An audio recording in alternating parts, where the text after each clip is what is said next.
അത് തന്നെ അവർ മീൻസ് തെറ്റായിട്ടാണ് പലരും കറക്റ്റ് ചെയ്തൊക്കെ ആയിട്ട് കണ്ടത്. അപ്പോൾ ഞാൻ പിന്നെ ഗൂഗിളിലൊക്കെ നോക്കിയപ്പോൾ മനസ്സിലായത് ഗൂഗിളിൽ തന്നെ അജിതാഹരയുടെ ലിറിക്സ് റോങ് ആയിട്ടാണുള്ളത്. അജിതാഹരെ ജയ മാധവ വിഷ്ണു എന്നാണ്. പാട്ടുകൾ കേട്ടിട്ട് ആരെങ്കിലും വന്നിട്ട് എന്തെങ്കിലും ഇങ്ങനെ പറയാറുണ്ട്, ഇങ്ങനെ പ്രത്യേകിച്ച് കുറച്ച് പ്രായമുള്ളവരൊക്കെ ഇങ്ങനെ പാട്ട്? ഒരുപാട് പേര്. നമുക്ക് ഭയങ്കര സന്തോഷം തോന്നും. കാരണം എനിക്ക് ഞാൻ പേരെടുത്ത് പറയുന്നില്ല, ചില അമ്മമാരെന്നെ വിളിക്കാറുണ്ട്. അവർ അജിതാഹരെ രാവിലെ എഴുന്നേൽക്കുമ്പോഴും രാത്രി കിടക്കുമ്പോഴൊക്കെ അജിതാഹരെ കേട്ടിട്ടാണ് ഉറങ്ങാറ്. അപ്പോൾ അത് വളരെ മോൻ്റെ ഈ പാട്ട് കേൾക്കുമ്പോൾ എന്തോ മനസ്സിന് കുറേ സന്തോഷം കിട്ടുന്നു, സമാധാനം വരുന്നു. അപ്പോൾ മോനെ ഒന്ന് കാണേണ്ടിയിരുന്നു എന്നൊക്കെ പറഞ്ഞ് ഓരോ അമ്മമാരൊക്കെ വന്ന് നമ്മളെ വിളിക്കുമ്പോൾ നമുക്കത് ശരിക്കും ഭയങ്കര വിഷമം തോന്നും. അതങ്ങനെ ഷോർട്ട് ഫിലിം ഫെസ്റ്റിവലിന് അയച്ചു കൊടുത്തു. അത് പിന്നീട് ഷോർട്ട് ഫിലിം ഫെസ്റ്റിവലിൽ ബെസ്റ്റ് BGMത്തിനുള്ള ബാക്ക്ഗ്രൗണ്ട് മ്യൂസിക് എന്നുള്ള രീതിയിൽ കഥകളിപ്പാത്തിനുള്ളൊരു അവാർഡ് കിട്ടി. ആ ഡോക്യുമെൻ്ററിക്കും അവാർഡ് കിട്ടി. അവന് ബെസ്റ്റ് ഡോക്യുമെൻ്ററി എന്നുള്ള രീതിയിൽ കഥകളി ചെയ്ത പ്രൊജക്ടിന് അവാർഡ്. വിജയത്തിന് international award, international short film festival, അതെ, ഇന്റർനാഷണൽ അവാർഡ്.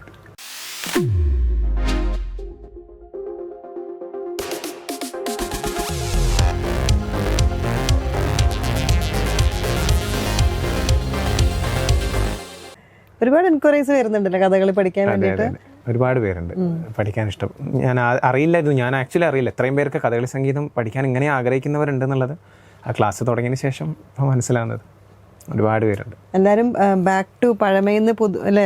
അതെ അതെ, സംസാരിക്കുമ്പോൾ അതാ മനസ്സിലാവുന്നത്. എല്ലാവരും പഴയ കാലത്തിലേക്ക് വീണ്ടും തിരിച്ചു പോകാൻ വേണ്ടിയിട്ടുള്ള. പുറമെ ജീവിക്കുന്നവരാണെങ്കിൽ അവരിപ്പം പറയുന്നത് അവിടെ വന്ന സമയത്ത് അവർക്ക് അവിടുത്തെ കൾച്ചർ, ഭക്ഷണം, ഡ്രസ്സിങ് സ്റ്റൈൽ ഇതെല്ലാം ആയിരുന്നു. പക്ഷെ കുറച്ച് കഴിയുമ്പം വീണ്ടും നമ്മളെ കേരളത്തിലേക്ക് പഴയ രീതി, പഴയ ഭക്ഷണം, ചോറ്, കറി, ആ രീതിയിലേക്ക്. അപ്പോൾ തന്നെ പഴയ കലകൾ, നമ്മളെ കേരളമായിട്ട് ബന്ധപ്പെട്ട കലകൾ, ചടങ്ങുകൾ, ദൈവാമ്പലം, സംഭവം, അതിലേക്കൊക്കെ അവർ തിരിച്ചു പോവാം. അപ്പോൾ അവർ വീണ്ടും കഥകളി പഠിക്കണം, അറിയണം, ഇഷ്ടപ്പെടണം, ആ രീതിയിലേക്കൊക്കെ. ഇപ്പൊ ഇൻസ്റ്റാഗ്രാമിൽ സോങ്സ് വൈറലാവുന്നത് ഭയങ്കര ഈസിയാണ്. പക്ഷെ അത് സസ്റ്റെയിൻ ചെയ്ത് പോവാന്ന് പറയുന്നത് ശരിക്കും പറഞ്ഞാൽ അതൊരു റെസ്പോൺസിബിലിറ്റിയാണ്, ഒരു കമ്മിറ്റ്മെന്റ്, പ്രഷറും കൂടിയാണ് അല്ലേ? അത് എങ്ങനെയാ അത് ഹാൻഡിൽ ചെയ്യണത്? അപ്പം ഇതിപ്പോൾ നമ്മൾ 2 പാട്ട് വൈറലായി കഴിഞ്ഞാൽ അത്രയും ഓഡിയൻസ് നമ്മളെ ഫോളോ ചെയ്ത് വരും. അപ്പോൾ അവർ നമ്മളെ അടുത്ത് നിന്ന് വീണ്ടും പാട്ടുകൾ എക്സ്പെക്ട് ചെയ്യുന്നുണ്ടാവും. അപ്പോൾ നമ്മൾ ആക്ച്വലി നമ്മളവിടെ റെസ്പോൺസിബിൾ ആവുക. ബാക്കി പാട്ടുകൾ നമ്മൾ അവർക്ക് വേണ്ടി പാടി കൊടുത്തേ മതിയുള്ളൂ. നമ്മളെ പാട്ട് ഇഷ്ടപ്പെട്ടു, ആദ്യത്തെ പാട്ടിനെക്കാട്ടും അടിപൊളിയായിട്ട് നമ്മൾ ആ ഒരു ലെവൽ മെയിൻറ്റെയിൻ ചെയ്ത് ആ ഒരു ക്വാളിറ്റി നമ്മൾ എപ്പോഴും മെയിൻറ്റെയിൻ ചെയ്ത് കൊണ്ടുപോകണം. പിന്നെ കൺസിസ്റ്റന്റ് ആയിട്ട് റീൽ ചെയ്യുക. ഇൻസ്റ്റാഗ്രാമിൽ റീച്ചൊക്കെ നമ്മൾ ആൽഗോരിതത്തിനനുസരിച്ചിരിക്കും. നമ്മൾ ഇടയ്ക്ക് നല്ല റീച്ച് കിട്ടും എന്നൊക്കെ വിചാരിച്ച് ചെയ്യുന്ന പാട്ടിന് ഒരു റീച്ച് ഉണ്ടാവില്ല. അതേസമയം തീരെ ഉണ്ടാവില്ല എന്ന് വിചാരിച്ച് നമ്മൾ ജസ്റ്റ് പാടിയിടുന്നത് നല്ലോണം ആൾക്കാരിലേക്ക് ചിലപ്പോൾ എത്തും. നമ്മൾ കൺസിസ്റ്റന്റ് ആയിട്ട് ചെയ്യാവുന്നുള്ളൂ. നമ്മൾ ചെയ്യുന്ന കാര്യം എന്താണോ അത് 100% കൊടുക്കുക. ഏറ്റവും കൂടുതൽ എന്താ പറയാ ഇൻസ്റ്റാഗ്രാമിൽ പാടിക്കുന്നത് ഡിവോഷണൽ സോങ്സ് ആണോ? അതോ അല്ല, ഞാൻ സിനിമാ പാട്ട് ഒരുപാട് പാടിയിട്ടിട്ടുണ്ട്. താഴേക്ക് സ്ക്രോൾ ചെയ്ത് കഴിഞ്ഞ ഒരുപാട് സിനിമാ പാട്ടുകൾ കേൾക്കാം. മേളിലേക്ക് വരുന്ന സമയത്ത് ഡിവോഷനിലേക്ക് കയറി വന്നത്. അത് ഞാൻ ഈ ഒരു നവംബർ ആ ടൈമിന് ശേഷമാണ് കുറച്ച് ഡിവോഷണൽ അധികം പാടിയിട്ട്. പിന്നെ ഞാനിപ്പോൾ എന്താ വെച്ചാൽ ഡിവോഷണൽ പ്ലസ് സിനിമാ പാട്ട്. ഓഡിയൻസ് ഡിമാൻഡ് ചെയ്യണത് ഏത് ടൈപ്പ്? ഡിവോഷണൽ. അത് ഇത് അവർക്ക് നമ്മൾ എന്താ വെച്ചാൽ എൻ്റെ പാട്ടിന് എൻ്റെ പാട്ട് കേൾക്കുമ്പോൾ അവർക്ക് കിട്ടുന്ന സമാധാനത്തിനെ പറ്റിയിട്ടൊക്കെ അവരെനിക്ക് മെസ്സേജ് അയക്കും. കാരണം ഇങ്ങനെ ബുദ്ധിമുട്ടി സ്ട്രെസ്ഡ് ആയിട്ട് ഇരിക്കുകയായിരുന്നു. അപ്പോൾ ഇത് കേട്ടപ്പോൾ ഒരുപാട് സമാധാനം കിട്ടി. അത് ദൈവത്തിൻ്റെ പാട്ടുകളൊക്കെ പാടും, അതിലെ വരികളൊക്കെ കേൾക്കുമ്പോൾ ഉള്ളിലേക്ക് ടച്ച് ചെയ്യുന്നതാണ്. അപ്പോൾ അതുകൊണ്ട് മോൻ ഇങ്ങനത്തെ പാട്ടുകൾ ഇനിയും പാടണേ. പിന്നെ അമ്മമാരൊക്കെ റിക്വസ്റ്റ് ചെയ്യുമ്പോൾ നമുക്ക് ഓട്ടോമാറ്റിക്കലി നമുക്കുള്ളിൽ വിഷമം തോന്നും, എന്തായാലും പാടിക്കൊടുക്കാനുള്ള രീതി. അപ്പം അവരങ്ങനെ അവരുടെ എക്സ്പീരിയൻസ് ഒക്കെ എൻ്റെ അടുത്ത് ഇങ്ങനെ മെസ്സേജിൽ വരുമ്പോൾ എല്ലാത്തിലൊന്നും എനിക്ക് റിപ്ലൈ എടുക്കാൻ പറ്റാറില്ല. പക്ഷേ വായിച്ചു കഴിയുമ്പോൾ ഞാൻ മനസ്സിലാക്കും ഡിവോഷണൽ ആണ് ആൾക്കാർ കൂടുതലും ഡിമാൻഡ് ചെയ്യുന്നത്. പക്ഷെ അവിടെ എവിടെയെങ്കിലും സ്റ്റക്കായി പോകണ പോലെ ഫീൽ വരാറുണ്ടോ? നമ്മൾ ആർട്ടിസ്റ്റ് നോക്കുമ്പോൾ നമ്മൾ ഫിലിം സോങ്സും കൂടി പാടണം. അതുകൊണ്ട് ഞാനിപ്പം ബിറ്റ്വീൻ സിനിമ പാട്ടും ചെയ്യുന്നുണ്ട്. 2 ഡിവോഷൻ കാണാൻ ബാക്കി ഓഡിയൻസും ഉണ്ടല്ലോ. ഇപ്പം നമ്മള് ഭക്തിഗാനം മാത്രമായി കഴിയുമ്പോൾ അതെ അതെ അതെ അപ്പം ബിറ്റ്വീൻ സിനിമാ പാട്ട് 2 പാടും, പിന്നെ ഭക്തിഗാനം, സിനിമാ പാട്ട്, ഭക്തിഗാനം, ആ ഒരു പാറ്റേൺ അങ്ങനെ. അപ്പോൾ ആ ഒരു രീതിയിലാണ് ഇപ്പം പ്ലാൻ ചെയ്ത് കൊണ്ടുപോകുന്നത്. ഈ പാട്ടല്ലാണ്ട് വേറെ ഏതൊക്കെ ഹോബീസ് ആണ് ഉള്ളത്? വേറെ ചിത്രം വരയ്ക്കായിരുന്നു, നല്ലോണം വരയ്ക്കായിരുന്നു. പക്ഷെ അത് മെയിൻറ്റെയിൻ ചെയ്യാൻ പറ്റിയില്ല, അത് അവിടെ വെച്ച് നിർത്തി. കാരണം പാട്ട് ക്ലാസ്സും ഡ്രോയിങ് ക്ലാസ്സും ഒരേ ടൈമിലാണ് ഉണ്ടാവുക, പണ്ട് പഠിക്കുന്ന സമയത്തൊക്കെ. അപ്പോൾ അങ്ങനെ ഉണ്ടായതുകൊണ്ട് തന്നെ ചിത്രം എന്തെങ്കിലും ഒന്ന് മുന്നോട്ട് കൊണ്ടുപോകാന്നുള്ള രീതിയിലായി. രണ്ടും കൂടെ നടക്കില്ല. പാട്ടിന്റെ ബാക്ക്ഗ്രൗണ്ടിലുള്ളതൊക്കെ വരച്ച ചിത്രമൊന്നും അതൊക്കെ സെപ്പറേറ്റ്. വരച്ച ചിത്രങ്ങളൊക്കെ ഞാൻ എപ്പോഴോ പോസ്റ്റ് ചെയ്തായിരുന്നു, ഉണ്ടോന്ന് അറിയില്ല, ഇപ്പോൾ ഇൻസ്റ്റയിൽ ഉണ്ടോന്ന് അറിയില്ല, പോസ്റ്റ് ചെയ്തായിരുന്നു പണ്ടെപ്പോഴും. അപ്പോൾ അതിനൊക്കെ സ്റ്റേറ്റിലൊക്കെ പ്രൈസൊക്കെ കിട്ടിയായിരുന്നു. സ്റ്റേറ്റിൽ നമ്മളെ എനർജി കൺസർവേഷൻ്റെ പെയിന്റിംഗ് കോമ്പറ്റീഷനൊക്കെ സ്റ്റേറ്റിൽ 4ാം സ്ഥാനമൊക്കെ കിട്ടിയായിരുന്നു എനിക്ക് പണ്ട്. അപ്പൊ ആ രീതിയിലൊക്കെ കൊണ്ടുപോയിരുന്നു. പിന്നെ അത് എല്ലാം കൂടെ ചിത്രം ഇൻസ്ട്രുമെന്റ്സ് ഒന്നും നോക്കിയിട്ടില്ല, നോക്കണം എന്നുള്ള ആഗ്രഹമുണ്ട്. ഇപ്പൊ കോഴിക്കോട് ആകുമ്പോ, കോഴിക്കോട് എന്ന് പറഞ്ഞെങ്കിൽ കലാകാരന്മാരുടെ ഒരു എന്താ പറയാ അല്ലേ? പിന്നെ എനിക്ക് പഠിക്കാനും സ്ഥാപനം മുന്നിലുള്ളതുകൊണ്ട് ഒരു ബുദ്ധിമുട്ട്, ട്രാവലിങ്ങിന്റെ ആവശ്യം. കഥകളി എല്ലാം പഠിപ്പിക്കുന്നുണ്ട്. ചിത്രരചനയുണ്ട്, കീബോർഡ് ഉണ്ട്, എല്ലാം പഠിപ്പിക്കുന്നു. ജസ്റ്റ് ഒരു മതിൽ ചാടേണ്ട ആവശ്യം മാത്രമുള്ള സ്ഥാപനത്തിലേക്ക്. അവിടെ പഠിക്കണമെങ്കിൽ എപ്പോൾ വേണമെങ്കിൽ കുഴപ്പമൊന്നുമില്ല, എപ്പോൾ വേണമെങ്കിൽ പഠിക്കാന്നുള്ളൊരു ഒരു ഡ്രീം പ്രൊജക്റ്റ് ഒക്കെ എന്താണ് മനസ്സിലൊരു പ്രൊജക്റ്റ് പറഞ്ഞാൽ ഇപ്പം ബാൻഡിൽ തന്നെ കഥകളി സംഗീതത്തിന്റെ അല്ലെങ്കിൽ എന്തെങ്കിലും ഒരു മിക്സഡ് ആയിട്ടൊരു സംഭവം എന്തെങ്കിലും ചെയ്താലോ എന്ന് എനിക്കൊരു ആഗ്രഹമുണ്ട്. ബാൻഡിൽ നമുക്കൊരു ഫ്യൂഷൻ പോലെ എന്തെങ്കിലും ഒരു കഥകളീനെ മീൻസ് കഥകളി സംഗീതത്തിന്റെ ഭംഗി കളയാതെ അതിനെ ഹേർട്ട് ചെയ്യാത്ത രീതിയിൽ ഒരു മിക്സഡ് ആയിട്ട് എന്തെങ്കിലും ഒരു സംഭവം അങ്ങനെ കൊണ്ടുവന്നാലോ എന്ന് എനിക്കൊരു പ്ലാൻ ഉണ്ട്. എത്ര അറിയില്ല, എത്രത്തോളം വർക്ക്ഔട്ട് ആവുന്നുള്ളത് മനസ്സിലുണ്ട്. അത് പണ്ടോട്ടേ ഉള്ളതാ, നോക്കണം, പ്ലാൻ ചെയ്യണം. ഈ മ്യൂസിക്കൽ ലൈഫിൽ എന്തെങ്കിലും രസകരമായിട്ടുള്ള അനുഭവങ്ങളൊക്കെ ഉണ്ടായിട്ടുണ്ടോ? രസകരമായിട്ട് ചോദിച്ചാൽ ആക്ച്വലി ഞാൻ ഫസ്റ്റ് വേദിയിൽ കയറിയ ഒരു മൊമെന്റ് ഉണ്ട്. ഞാൻ 1ാം ക്ലാസ്സിൽ നിന്നാണ് ആദ്യമായിട്ട് ലളിതഗാന മത്സരത്തിനാണ് ഫസ്റ്റ് ഞാൻ വേദിയിൽ കയറുന്നത്. എൻ്റെ ലൈഫിൽ ആദ്യത്തെ സ്റ്റേജ് പെർഫോമൻസ്. അപ്പോൾ അന്ന് സ്റ്റേജിൽ കയറി നല്ലോണം പ്രാക്ടീസൊക്കെ ചെയ്തിട്ടാണ് വന്നത്. അപ്പോൾ സ്റ്റേജിൽ കയറി വരി മറന്നുപോയി പകുതി എത്തിയപ്പം. അപ്പം ബാക്കി എല്ലാവരും സ്റ്റേജിന് മുന്നിൽ നിന്ന് പാടുമെന്ന് പറയുന്നുണ്ട്. ബാക്കി എല്ലാവരും വരി മറന്നു പോയപ്പം വേദിയിൽ കുട്ടികളായതുകൊണ്ട് തന്നെ പലരോടും വരി മറന്നു പോകുന്നുണ്ട്. ഇവരൊക്കെ കരഞ്ഞിട്ടാണ് ഇറങ്ങിപ്പോകുന്നത്. ഞാൻ വേദിയിൽ നിന്ന് ചിരിക്കരുത്, എനിക്കൊരു ഇതൊന്നുമില്ല. അപ്പം എൻ്റെ ചേച്ചി അവിടെ തന്നെ പഠിക്കുന്നത്, ഞാൻ പഠിച്ച സ്കൂളിൽ തന്നെ. അപ്പോൾ ചേച്ചിയുടെ ഫ്രണ്ട്സിനോട് ചോദിക്കുന്നത്, ഇവനെന്താ വരി മറന്നു പോയിട്ട് ഇങ്ങനെ ഇരുന്ന് ചിരിക്കുന്നത്, അവനൊരു വികാരം പോലും ഇല്ലല്ലോ എന്ന് പറഞ്ഞു. അങ്ങനെ ഇറങ്ങി വന്നു. അന്ന് B ഗ്രേഡ് കിട്ടി ലളിതഗാനത്തിന്. എൻ്റെ ലൈഫിലെ ആദ്യത്തെ മത്സരം, ആദ്യത്തെ B ഗ്രേഡ് ലൈഫിൽ. അപ്പം നമ്മൾ കലോത്സവത്തിന് A ഗ്രേഡ് കിട്ടിയ ആളല്ലേ കൊണ്ടുപോകാൻ പറ്റുള്ളൂ നെക്സ്റ്റ് ലെവലിലേക്ക്. സ്കൂൾ കഴിഞ്ഞാൽ സബ് ജില്ല. അപ്പോൾ സബ് ജില്ലയിലേക്ക് കൊണ്ടുപോകാൻ അമ്മയ്ക്ക് ഭയങ്കര ആഗ്രഹം, എന്നെ തന്നെ കൊണ്ടുപോകണം. പക്ഷേ നമ്മൾ നിയമപ്രകാരം ഫസ്റ്റ് കിട്ടിയ കുട്ടിയെ കൊണ്ടുപോകാൻ പറ്റുള്ളൂ. ഫസ്റ്റ് കിട്ടിയ കുട്ടിക്കും B ഗ്രേഡ് തന്നെയാണ്, അതുകൊണ്ട് പ്രശ്നമൊന്നുമില്ല. എല്ലാവരും B ഗ്രേഡ് ആയതുകൊണ്ട് അവിടെ ഒരു ഇഷ്യൂ വരാത്ത രീതിയിലായി. സ്കൂളൊക്കെ ആയിട്ട് ഒന്നൊരു ക്ലാഷായി. അപ്പോൾ അതിൽ എന്നെ അന്ന് പഠിപ്പിച്ച സ്വപ്ന ടീച്ചർ എന്ന് പറഞ്ഞിട്ടൊരു ടീച്ചറുണ്ട്, ഇപ്പോഴും ടീച്ചറായിട്ട് കോൺടാക്റ്റ് ഉണ്ട്. ടീച്ചർ ഒരിക്കലും മറക്കാൻ പറ്റില്ല. ടീച്ചർ സ്കൂളുമായിട്ട് കുറച്ച് ക്ലാഷൊക്കെ ആയി, ആണ് അവനെ കൊണ്ടുപോകണം എന്നുള്ള രീതിയിൽ. കാരണം ഫസ്റ്റ് കിട്ടിയ കുട്ടിയുടെ പാരൻറ്റും പറയുന്നുണ്ട് അവനെ തന്നെ കൊണ്ടുപോകണമെന്ന്. അങ്ങനെ കുറേ പ്രശ്നങ്ങളൊക്കെ ലാസ്റ്റ് എന്നെ കൊണ്ടുപോകാന്നുള്ള രീതിയിലേക്ക് എന്തെങ്കിലും ആവട്ടെ കൊണ്ടുപോകാം. ഇനി അവിടെയും B ഗ്രേഡ് കിട്ടിയിട്ട് അല്ലെങ്കിൽ സ്കൂളിനൊന്നും പ്രൈസ് ഒന്നും കിട്ടിയിട്ടില്ലെങ്കിൽ നിങ്ങൾ തന്നെയാണ് റെസ്പോൺസിബിൾ എന്നുള്ള രീതിയിലേക്ക് ഞങ്ങളെ പറഞ്ഞയച്ചു വിട്ടു. സബ് ജില്ലയിൽ പോയി 50 കുട്ടികളെങ്ങാനുണ്ട്. ഞാൻ ചെസ് നമ്പർ എടുക്കുമ്പോൾ എനിക്ക് അങ്ങനെ ഒരു ഭാഗ്യമുണ്ട് ലൈഫിൽ. 50 അല്ല 60 കുട്ടികളുണ്ടെങ്കിൽ ഞാൻ ചെസ് നമ്പർ എടുത്ത് 1ാം നമ്പർ. ഞാൻ എങ്ങനെയാലും ഞാൻ 1ാം നമ്പർ വാങ്ങും. അതുകൊണ്ട് തന്നെ അച്ഛൻ ഇടയ്ക്ക് എന്നെ ലോട്ടറി ഒക്കെ എടുപ്പിക്കും. നീ ലോട്ടറി ഒക്കെ പോയിട്ട് എടുത്ത് നോക്കിയാൽ നിനക്ക് ചിലപ്പോൾ 1ാം സമ്മാനം അടിക്കേണ്ടതൊക്കെ പറഞ്ഞിട്ട്. അപ്പോൾ 4 പേരുണ്ടെങ്കിൽ ഞാൻ എടുത്ത ചെസ് നമ്പർ 1 എനിക്ക് കിട്ടുക. എപ്പോഴും അങ്ങനെ 50 പേരുള്ളതിൽ ഞാൻ എടുത്തിട്ട് 1ാം നമ്പർ കിട്ടി. വേദിയിൽ കയറി പാടി ഫസ്റ്റ് A ഗ്രേഡ് കിട്ടി സബ് ജില്ലയിൽ. അപ്പോൾ അത് എൻ്റെ ലൈഫിലെ എൻ്റെ ആദ്യത്തെ B ഗ്രേഡും ആദ്യത്തെ A ഗ്രേഡും എൻ്റെ ലൈഫിലെ അതാണ്. അത് അത്രയും പ്രശ്നങ്ങൾ സ്കൂളിൽ നടന്നിട്ട് വേദിയിലേക്ക് പോയി. അതായിരുന്നു ശരിക്കും ആക്ച്വലി തുടക്കം. അത് ആ ഒരു ഓർമ്മ എനിക്ക് ഇപ്പോഴും ഉണ്ട്. ആ വേദിയിൽ നിന്ന് പാടിയ ഒരു രംഗം ഇപ്പോഴും ഓർമ്മയിലുണ്ട്. നമുക്ക് ഇനി വീട്ടുകാര്യങ്ങളെ കുറിച്ച്, ഫാമിലിയെ കുറിച്ച് പറയാം. അച്ഛനമ്മ, ചേച്ചി, അച്ഛമ്മേൻ്റെ വീട്ടിൽ. അച്ഛൻ പത്മനാഭൻ, റിട്ടയർഡ് പോസ്റ്റ് മാഷാണ്. അമ്മ ബീന, ട്യൂഷൻ ടീച്ചറാണ്. അപ്പം കഴിഞ്ഞ ഒരു 26 വർഷമായിട്ട് വീട്ടിൽ ട്യൂഷൻ എടുക്കുന്നുണ്ട്. പിന്നെ ചേച്ചി മാരീഡാണ്, ഒരു വാവയുണ്ട്. അഭിയുക്ത് എന്നാണ്, ഒരു ഒരു 3 വയസ്സ് ആവുന്നേ ഉള്ളൂ. ചേച്ചി പാട്ട് പാടുമോ? അസലായിട്ട് പാടും. പക്ഷെ ചേച്ചിക്ക് സ്റ്റേജ് ഫിയർ, 4 ആളെ മുന്നിൽ ചേച്ചി പാടില്ല. അതുകൊണ്ട് ഉള്ളിൽ തന്നെ ആയിപ്പോയി. പക്ഷെ അസലായിട്ട് പാടും. ഇതുവരെ ഇൻസ്റ്റാഗ്രാമിലൊന്നും ഞാൻ ഇൻട്രൊഡ്യൂസ് ചെയ്തിട്ടില്ല. പക്ഷെ എനിക്ക് അതും ആഗ്രഹമുണ്ട്, ഒരു ഡ്യുവറ്റ് പോലെ ചേച്ചിയുടെ കൂടെ ഒരു പാട്ടൊക്കെ ചെയ്താലോ എന്നുള്ള രീതിയിൽ. ഇൻസ്റ്റാഗ്രാം ആകുമ്പോൾ ചേച്ചിക്ക് പാടാം. അതെ അതെ അതെ, അതിന് കുഴപ്പമില്ല. കലാകുടുംബമാണ് എല്ലാവരും ഓരോ കഴിവുള്ള ആൾക്കാരാ. അമ്മയൊക്കെ ചിത്രമൊക്കെ വരയ്ക്കും നല്ലോണം. എല്ലാവർക്കും ഓരോന്നും കുറച്ച്. മാമൻ, അമ്മയുടെ ബ്രദർ അസലായിട്ട് വരയ്ക്കും, അസലായിട്ട് ചിത്രം വരയ്ക്കും. അമ്മയുടെ സിസ്റ്റർ ചിത്രം വരയ്ക്കും. എല്ലാവരും ഇപ്പൊ ഞാൻ ചോദിക്കാൻ മറന്നുപോയി, ഇപ്പൊ ഇത്രയും കഥകളി പദങ്ങളും ക്ലാസിക്കൽ സിംഗറും ഒക്കെ ആയതുകൊണ്ട് ഫാൻസ്, സ്പെഷ്യലി ലേഡീസ് കുറെ ഫാൻസ് ഉണ്ടാവുമല്ലോ. അതൊക്കെ ഫാൻസിന്റെ അങ്ങനെ ഒരു മെസ്സേജസും കാര്യങ്ങളൊക്കെ എങ്ങനെയാ വരാറ്? ലൈക്ക് പ്രപ്പോസൽ സീൻസും കാര്യങ്ങളൊക്കെ വരാറുണ്ടോ? വരാറുണ്ട്. നമ്മൾ പിന്നെ എല്ലാത്തിനും അങ്ങനെ നമ്മൾ റിപ്ലൈ അങ്ങനെ ഞാൻ ജസ്റ്റ് വായിച്ച് പോകും. നല്ല രസമാണ് ഓരോരുത്തർ അയക്കുന്ന മെസ്സേജുകൾ വായിക്കാൻ, നല്ല രസം. അങ്ങനെ വായിച്ച് മാത്രമേ ഉള്ളൂ. അല്ല, പണ്ടത്തെ കാലാണെങ്കിൽ ബ്ലഡിൽ ലെറ്ററിൽ കൊടുക്കലും കാര്യങ്ങളും. പിന്നെ കുറച്ചും കൂടെ ഈ പാട്ടൊക്കെ പാടി കൊടുക്കാറ് അങ്ങനെയൊക്കെ പറയാറുണ്ടോ? പേഴ്സണലി ഇടയ്ക്ക് അങ്ങനെ മെസ്സേജ് വരാറുണ്ട്, എന്തെങ്കിലും ഈ പാട്ട് പാടിത്തരോ ചേട്ടാന്നുള്ള ചോദിച്ചിട്ട്. അതൊക്കെ ഒരു സന്തോഷം തോന്നുകയാണ്. നമ്മൾ പാട്ട് ഇഷ്ടപ്പെട്ട് നമുക്ക് ചോദിക്കുന്നില്ല. ഞാൻ പെട്ടെന്ന് റാപ്പിഡ് ഫയറിലെ കുറച്ച് ക്വസ്റ്റ്യൻസ്, പാട്ടിന് നമ്മൾ അധികം പാടിയിട്ടില്ലാത്തോണ്ട് പാട്ടിനെ ബേസിട്ട് ഒരു ഒരു കഥകളി പദം ചെറുതൊരെണ്ണം. ചെറുത്. കലയാമി സുമതേ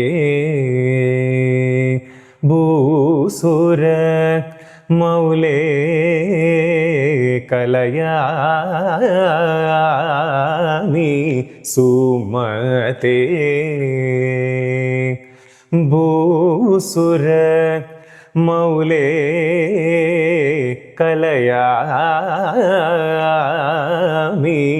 സുമതേ ഭൂസുര മൗലേ കലയാമി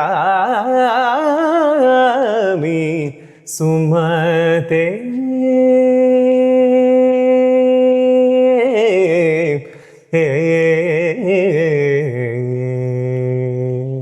ഇഷ്ടപ്പെട്ട രാഗത്തിലെ പാട്ടാണല്ലേ ഇത് കുചേലവൃത്തത്തിലെ തന്നെ നമ്മുടെ അജിതാഹരെ പറഞ്ഞല്ലോ തൊട്ടുമുൻ. ഇനി ഒരു ക്ലാസിക്കൽ ടച്ച് ഉള്ള ഒരു സോങ്ങിന്റെ ഒരു ഫോർല. ഓക്കെ. വെണ്ണിലാവിൻ്റെ വെണ്ണ തോൽക്കുന്ന പൊൻകിനാവാണു നീ, ചന്ദ്രകാന്തങ്ങൾ മിന്നി നിൽക്കുന്ന ചൈത്രരാവാണു നീ.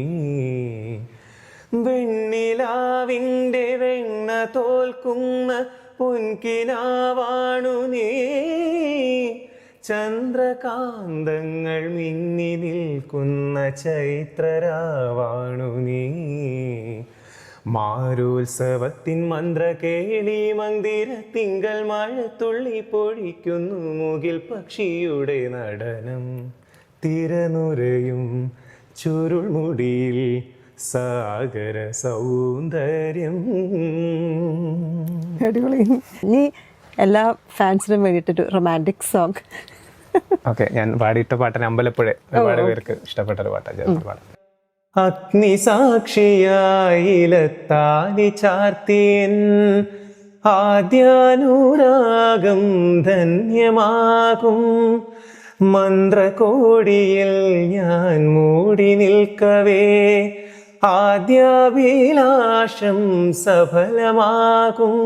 നാലാളറിയെ കൈപിടിക്കും തിരുനാടകശാലയിൽ ചേർന്നു നിൽക്കും.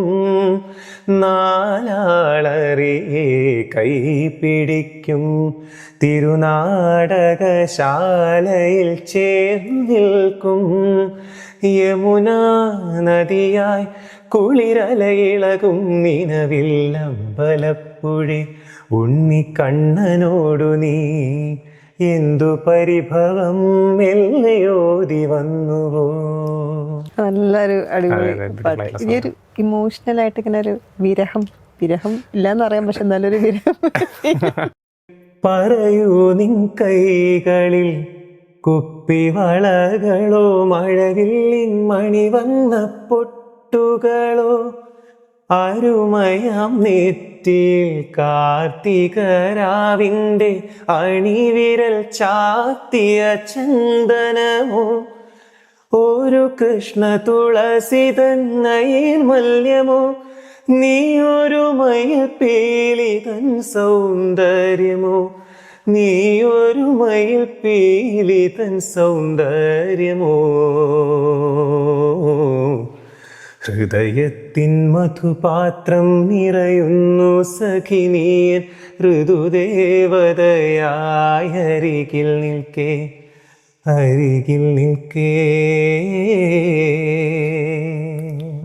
അടിപൊളി. പഴയ പാട്ടുകൾ കൂടുതൽ ഇഷ്ടമാണെന്ന് പറഞ്ഞില്ല. നമുക്കിനി ഫാസ്റ്റ് നമ്പറും കൂടെ.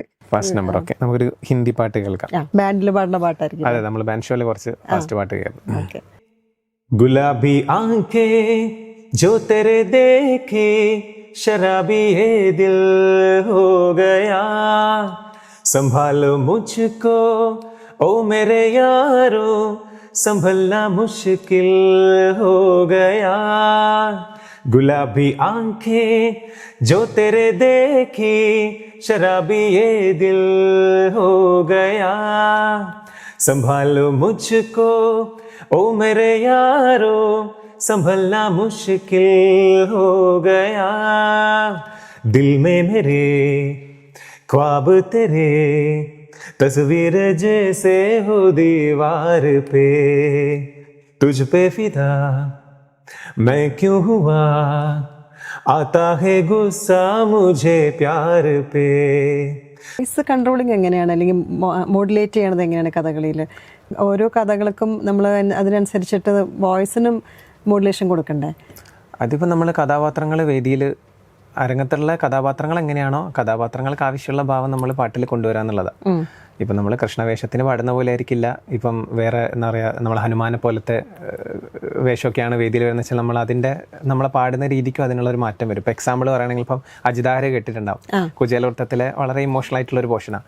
അത് പാടുന്ന രീതിയിൽ നിന്ന് ഞാനൊരു ജസ്റ്റ് ഒരു എക്സാമ്പിൾ കാണിച്ചുതരാം. ഇപ്പം ഹനുമാന്റെ ഒരു പദമുണ്ട് കഥകളി സംഗീതത്തിൽ, അത് ജസ്റ്റ് പാടിത്തരാം. ആരി ആരിഹ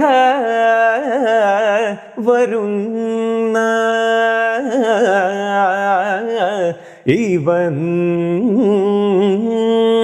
ഇവനാരും എതിരില്ല ഇല്ലയോ. ആണോ ഇവിടെ നമ്മൾ ആ കഥാപാത്രത്തിന്റെ ഗാംഭീര്യം എന്താണോ അത് നമ്മൾ വേദിയിൽ നമ്മൾ സൗണ്ടിലൂടെ നമ്മൾ കൊണ്ടുവരാം. അത് ഇടയ്ക്കിടയ്ക്ക് ഇങ്ങനെ മാറ്റി മാറ്റി കൊണ്ടുവരും വേണം അല്ലേ? നമ്മൾ ഇപ്പം രംഗങ്ങൾക്ക് അനുസരിച്ചിരിക്കും. ഇപ്പൊ ഈ ക്യാരക്ടറിന്റെ പവർ കാണിക്കുന്ന രംഗം അങ്ങനത്തെ പദങ്ങളൊക്കെ ആണെങ്കിൽ നമ്മൾ ആ എനർജി നമ്മുടെ പാട്ടിലുണ്ടായിരിക്കണം. കാരണം വേഷക്കാരന് അഭിനയിക്കാനല്ലേ പറ്റുള്ളൂ. പറയുന്ന കാര്യം നമ്മളാണ് ബാക്കിൽ ആ ശക്തിയോടെ നമ്മൾ അവതരിപ്പിക്കണം. അപ്പോഴാണ് ടോട്ടലി ആ ക്യാരക്ടർ എപ്പോഴാണ് ആൾക്കാരിലേക്ക് എത്തുക. അപ്പൊ അവിടെ ടൈമിങ്ങിന് ഭയങ്കര വലിയ ഇമ്പോർട്ടന്റ് അല്ലേ? ഉണ്ട്, അതെ. ഓരോ രംഗത്തിനനുസരിച്ച് നമ്മൾ എന്താണോ ഭാവങ്ങൾ നമ്മൾ ഓരോ രംഗത്തിനനുസരിച്ച് മാറ്റും. ചിലപ്പോൾ നെക്സ്റ്റ് പദം എന്ന് പറയുന്നത് ഈ വേഷം ക്യാരക്ടർ തന്നെ ആയിരിക്കാം, പക്ഷെ പദത്തിന്റെ രംഗത്തിൽ എന്താണോ ഭാവം ആ ഭാവം അതായിരിക്കില്ല. അപ്പോൾ നമ്മൾ നോർമൽ എന്താണോ ആ രീതിയിലേക്ക് മാറ്റി പാടണം. അങ്ങനെ നമ്മൾ കംപ്ലീറ്റ്ലി കഥകളി പദം ഒരു കഥകളി അവതരണത്തിൽ മോഡുലേഷൻ പല പദങ്ങളിലും എല്ലാം പല രീതിയിലാണ്. അതിനനുസരിച്ച് നമ്മളെ സിംഗിങ് സ്റ്റൈലും അതിലെ രീതിയിലേക്ക് മാറ്റണം. നമ്മളും വരെ കൂടെ തന്നെ ആക്ട് ചെയ്യണ പോലെ തന്നെ അല്ലേ സിംഗ് ആയിട്ട് പോകണം. ആ ക്യാരക്ടർ നമ്മളുടെ ഉള്ളിലുണ്ടായിരിക്കണം. അതാണ് അതിന്റെ ഒരു മെയിൻ ഹൈലൈറ്റ് എന്ന് പറയുന്നത്. നമ്മുടെ ക്യാരക്ടർ നമ്മളുള്ളിൽ കണ്ടുകൊണ്ടാണ് നമ്മളത് നറേറ്റ് ചെയ്യണത്. എന്തായാലും വളരെ സന്തോഷം. എനിക്ക് ഒരു മണിക്കൂറൊക്കെ പെട്ടെന്ന് പോയി. അതിൽ കൂടുതൽ നമ്മൾ കഥകളിയെ കുറിച്ചിട്ടാണ് പറഞ്ഞത്. ഇപ്പൊ അപ്കമിങ് ആയിട്ടുള്ള കഥകളി പഠിക്കാൻ ആഗ്രഹിക്കുന്ന കുട്ടികൾക്ക് ഒരു എന്താ പറയാ മാഷ് എന്നുള്ള രീതിയിൽ, ട്രെയിനർ എന്നുള്ള രീതിയിൽ എന്താണ് പറയാനുള്ളത്? എന്താ വെച്ചാൽ കഥകളി സംഗീതം പഠിക്കുന്നുണ്ടെങ്കിൽ അത് ഉൾക്കൊണ്ട് പഠിക്കുക, അതന്നെ മെയിനായിട്ട്. അത് എന്താണോ നമ്മൾ പാടുന്ന ഭാവസംഗീത കഥകളി സംഗീതം. അപ്പോൾ ഞാൻ കഥകളി സംഗീതത്തിൽ ഗംഭീരനൊന്നുമല്ല, അത് വേറെ കാര്യം. ഞാനും പഠിച്ചുകൊണ്ടിരിക്കുന്ന സ്റ്റുഡൻ്റാണ്. പക്ഷേ ഞാൻ ഇതുവരെ അരങ്ങത്തൊക്കെ കുറച്ച് പ്രോഗ്രാമൊക്കെ ചെയ്തതിൽ വെച്ചിട്ട് ഉള്ളൊരിതിൽ പറയുന്നത് ഭാവസംഗീതമാണ് കഥകളി സംഗീതം. അപ്പം നമ്മൾ അത് ഉൾക്കൊള്ളുക, ആ പദത്തിൽ എന്താണോ അതിൻ്റെ ഇമോഷൻ അത് കംപ്ലീറ്റ് ഉൾക്കൊണ്ടുകൊണ്ട് അത് പാടാൻ ശ്രമിക്കുക, ആ രീതിയിൽ തന്നെ പഠിക്കുക, പ്രാക്ടീസ് ചെയ്യുക. അത്ര തന്നെയാണ് പറയും. അപ്പോൾ ഒരുപാട് സന്തോഷം. ഇനി എല്ലാ അപ്കമിങ് പ്രൊജക്ട്സിനും all the very best wishes. നല്ലൊരു വലിയ പ്ലേ ബാക്ക് സിംഗർ ആവട്ടെ, കഥകളിൽ ഇനിയും ഒരുപാട് എക്സ്പ്ലോർ ചെയ്യട്ടെ, ഒരുപാട് റിസർച്ച് ചെയ്യട്ടെ, ഒരുപാട് കുട്ടികളെ പഠിപ്പിക്കട്ടെ. ഇങ്ങനെ താങ്ക് യു സോ മച്ച്.